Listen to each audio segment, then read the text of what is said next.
গতবারও হয়েছিল, তখন আমরা গেছিলাম, আমরা বলেছিলাম কেন্দ্রীয় রাজ্য সরকারকে যে আপনারা ভাঙন ঠেকান। রাজ্য বলে কেন্দ্র টাকা দিচ্ছে না। আমি ওখানে দাঁড়িয়ে দাঁড়িয়ে লালগুলাতে, ধুলিয়ানে, স্পটে দাঁড়িয়ে দাঁড়িয়ে ভারতবর্ষের কেন্দ্রের মন্ত্রীর সাথে কথা বলেছিলাম। তাঁরা বলছে আমাদের প্রকল্প দেয় না। আমি শুনেছি লোককে, মন্ত্রী বলছে যে আমাদের প্রকল্প দিচ্ছে না রাজ্য সরকার, আমরা কি করব। তারা বলছে রাজ্য সরকারকে বলুন প্রকল্প দিতে, আমরা যতটা পারি টাকা দেব। রাজ্য সরকারকে তাই জিজ্ঞেস করছি, আপনারা কি প্রকল্প দিচ্ছেন? প্রকল্প দিলে একটা করে কপি দিন না, আমরা তো বলতে পারি। মানুষগুলোকে ভোগের খাতায় রেখে দিয়েছেন কেন? একটা জিনিস মনে রাখবেন, ভাঙনে মানুষ কি হচ্ছে, গৃহ হারাচ্ছে, জমি হারাচ্ছে, আশ্রয় হারাচ্ছে। বন্যায় সাময়িকভাবে মানুষ হয়তো আশ্রয় হারায়, আশ্রয় ফিরে পায়। ভাঙনে আশ্রয় হারানোর পর আশ্রয় ফিরে পাওয়া যায় না, জমি হারানোর পর জমি আর ফিরে পাওয়া যায় না। আর বাংলার সরকার, পশ্চিমবঙ্গের তৃণমূল সরকার এই ভাঙন নিয়ে নিশ্চুপ। মালদা মুর্শিদাবাদের ভূগোল পাল্টে যাচ্ছে, বাংলার মুখ্যমন্ত্রীর তাতে কোনো পরোয়া নাই। ভোট আসবে, মুসলমান তুমি আমার ভাই, মোদি আসবে তোমাদেরকে মেরে দিবে, আমি তোমাদের ঠেকাবো, আমি ফুপু চলে এসেছি, আমি ফুপু এসে তোমাদেরকে সব রক্ষা করব, অতএব তোমরা সব আমাকে ভোট দাও। ব্যাস, বছর যাবে, ভাঙন চলবে, মৃত্যু চলবে, বোমাবাজি চলবে, লুট চলবে, এইভাবেই চলবে। সেটা বলতে পারবো না যে ভিন রাজ্যে বাঙালি হেনস্থা চলে, এই রাজ্যেও অবাঙালিদের হেনস্থা করা হচ্ছে।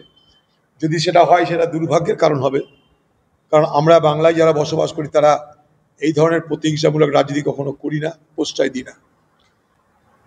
কিন্তু একটা কথা স্পষ্ট, যে পরিযায়ী শ্রমিকদের নিয়ে বাংলার সরকার বা তৃণমূলের সরকার, তৃণমূলের নেতা মন্ত্রী, তাদের কিন্তু কোনো মাথা ব্যথা করতে দেখা যায়নি।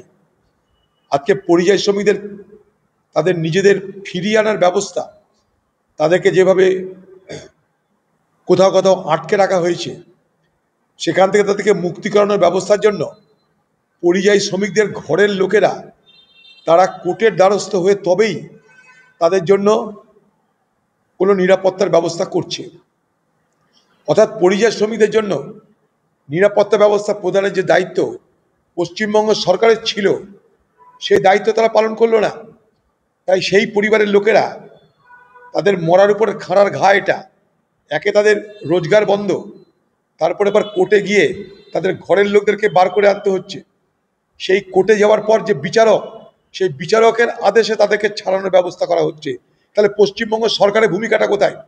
আপনি চোর চোরটা দুর্নীতিবাজ তাদেরকে বাঁচানোর জন্য হাইকোর্ট যাচ্ছেন, সুপ্রিম কোর্ট যাচ্ছেন, কিন্তু পশ্চিমবঙ্গের সেই পরিযায়ী শ্রমিক, তাদের উপর যেন কোনো হামলা না হয়, তাদেরকে যেন নিরাপত্তা দেওয়া হয়, তাদের যেন যে কোনো রাজ্যে ভারতবর্ষের নিরাপদে নিশ্চিন্তে নির্বিঘ্নে কাজ করবার অধিকার সুনিশ্চিত করা হয়, তার জন্য রাজ্য সরকারের কোনো ভূমিকা আপনারা দেখেছেন?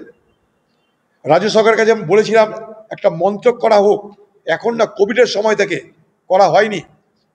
বাড়ির লোকেরা কোর্টে যাচ্ছে, রাজ্য সরকার কিন্তু কোর্টে যায়নি, বা সেখানকার মুখ্যমন্ত্রী বা দেশের সরকারের কাছে কোনো আবেদন, কোনো প্রতিবাদ করেনি।